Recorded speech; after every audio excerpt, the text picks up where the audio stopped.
How's it going?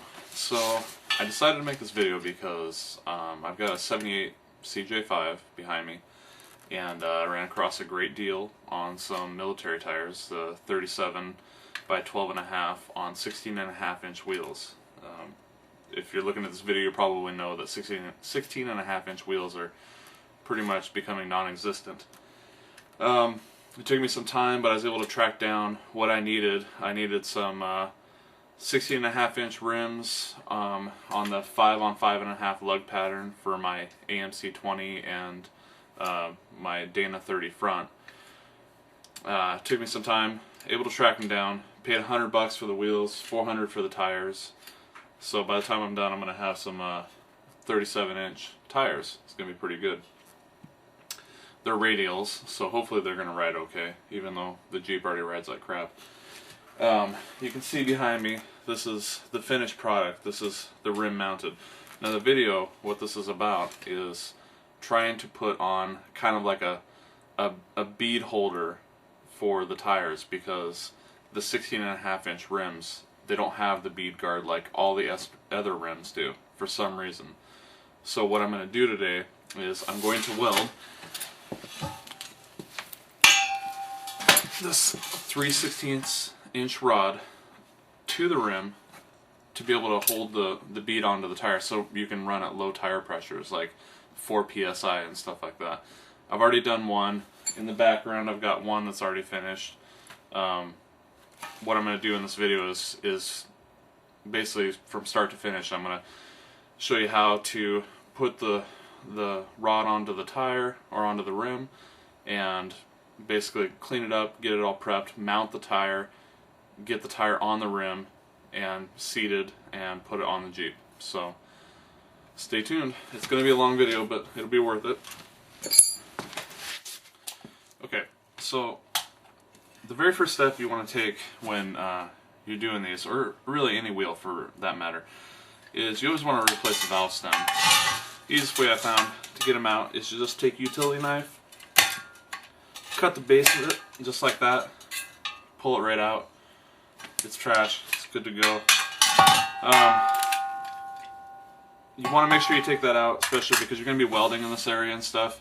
When you get that rod over in here and you're welding, there's a chance you could either melt this and you're going to have a leak, or you're just going to get splatter in there, and it's not worth the $12 you're going to save by not replacing it. So just replace it. What we have to do in order to have a good surface to weld on, we obviously have to clean the paint off. So I've just got this cheap Ryobi grinder, and it's got a metal sanding disc on it. So this thing's pretty quick at taking paint off. I'll just show you really quick of what we got to do here. What we have to do as far as where the placement of the bead goes, that rod, is it's got to come back far enough where it's behind the bead when the wheel is, or the rim, I'm sorry, when the tire is seated. So measuring these military tires and where it sits on this rim, they need to sit back about, I think it was something like an inch. So measuring the lip of the rim and the bead itself came out to about 1.75 inches is where I need to, like the amount of room that the bead needs to sit on the rim. So try to mark it here where that comes out on this rim. Here, I'll try it on this side to show you. It's about right there. So just in that area. Now, because I've already done these, I already know kind of offhand of how far I need to go back. You always want to grind the paint out a lot further than just where the mark is, because you're going to be welding on the other side of the rod. The rod is where the mark sits, but you're going to be welding on, like I said, on the other side of the rod. So here we go. Oh, safety glasses.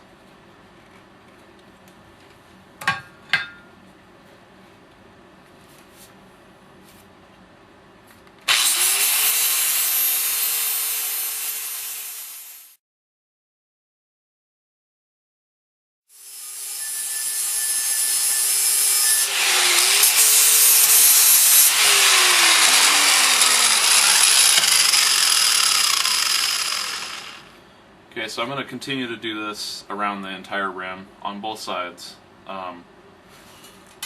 You got to make sure that you measure the bead of the tire that you're mounting, because like on this rim here, I can see where the bead used to be for the other tire. Don't use that as a guideline. Make sure you measure your bead for the tire that you're mounting. So you can see that I've ground off all of the paint here, ready for a good surface to weld to. The next step is to mark off where I need to place the rod. Reading online, what I found is some people use a you know, like a spacer or a jig or something to put on there. All I found that works for me, because it doesn't have to be perfect. Remember, all it needs to do is just protect the bead from basically scooting off and air getting from underneath, and you end up with a flat. So you just need kind of a general location to put that rod. So I'm right-handed. I ground on the left side here. What I do, what's easiest for me and makes it go quickest, just flip the wheel around, and then I've already marked off on my tape here at 1 3/4. So take your black Sharpie and just put the end of the tape on the outside of the wheel here, and then just go around the wheel and mark about, I don't know, just make a mark about every 4 inches or so, 3 inches on the wheel. Something to help you keep track of you know, where you're laying the bead while you got your helmet on, or I'm sorry, where you're laying the rod while you got your helmet on. And I don't know, I don't seem to have any problem being able to see the Sharpie marks with my helmet on. Speaking of my helmet, I don't know how many of you are good welders. I'm a big beginner welder. I'm not very good at it. They're not the prettiest, but they do work. My helmet, for the longest time, I had the kind of helmet I had to flip down, or I had a lid on it where you had to flip it down. It drove me nuts because I suck at welding, so I'd end up missing my spot, or you know, it wouldn't work right. So I went and got one of those auto darkening helmets over at Harbor Freight Tools. Ended up spending about $45 on one of the auto darkening ones. I was a little concerned about the quality of it, but I've had it for about 6 years now and been welding off and on through that time and haven't had any issues with it yet. It works just fine. I always make sure that I put it in front of a light to charge it up before I use it, because obviously I don't want to get flash burn on my eyes. But just about done here on this wheel. And the grinding process for this took me about, I don't know, 3 minutes or so. As you can see, I ground way beyond where I need to weld. It's just to make sure that paint's out of the way and I'm not going to have any problems with having a bad welding surface. So you don't have to be accurate about it, just get the paint out of the way. They got to be repainted afterwards anyways. So sure you can see that. If you can't, there you go. Big black line. Next step is to prep for the welding. Spin it back over again. While I was grinding the side, you can see I ground off some of the paint here for a good contact point for my ground clip. Make sure you do that. I usually put one on this side and then one on the other side. As I rotate the wheel, I'm able to relocate the grounding clip. As far as a welder goes, I don't have anything fancy here. It's just a Craftsman wire feed welder. It's 120 volt, plugs into the household outlet. It's a 80 amp. The wire that I'm using is 0.035. It seems to work the best. It puts the best bead down. The very first wheel that I did, I was using very low amperage and slow wire feed and stuff like that, and I was getting a really crappy weld. I was just really concerned about warping the wheel.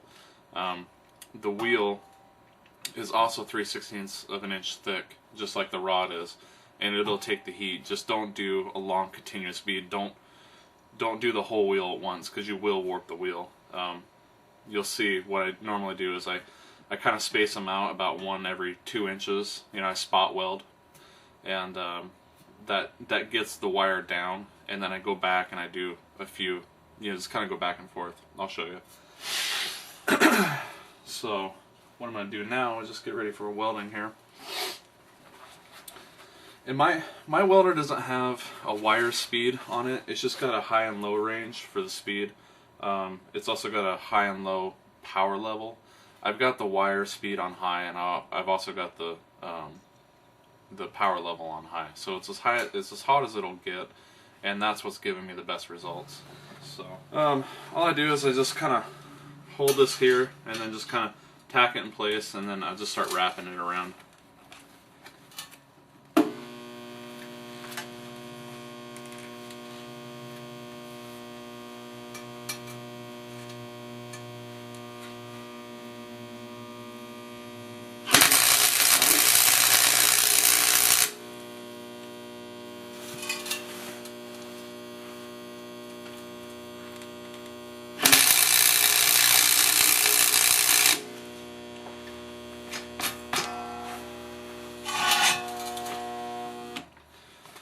So once I get the first 2 tacks in, what I do at this point, take the rod, and I'm going to bend it over the wheel, start kind of matching the contour of the wheel. The first one I didn't do this, and what happened is while I was holding the wire down, the weight of the wire was causing it to bend, and I kind of started getting these little peaks in it. So what I found is bending it over the contour, kind of preparing it for that bend, really helps it out for matching the surface. Also, I was going to say here too is that how I've got these marks lined out on the wheel. I want to make sure that the rod is on the inner side of those. So towards the inner side of the wheel, make sure the marks are on that outside of this rod. And you always want to weld on this side. Because what you're going to do is if you weld on this side, then it's going to start chafing the bead of the tire, and then you end up maybe getting like a leak or something like that. So I'm just going to continue to finish this off here.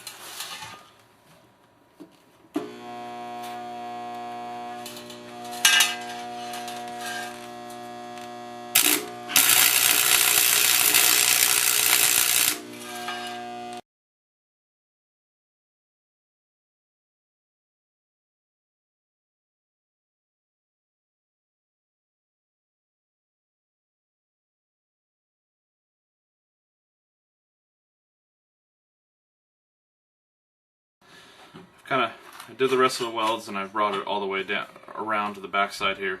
This is where that clamp kind of comes in handy. It's not necessarily necessary because I got my 3-pound mallet here that I can pound it down in place. But if you've got a clamp, this works really good too. Just kind of do this, and you don't have to worry about it like being seated, fully seated and mating up and stuff, because the heat when you weld it helps bring it down, helps kind of wrap it over. So hopefully I've got that in the camera here. You can see what I'm doing. I'm just going to go ahead and finish this weld.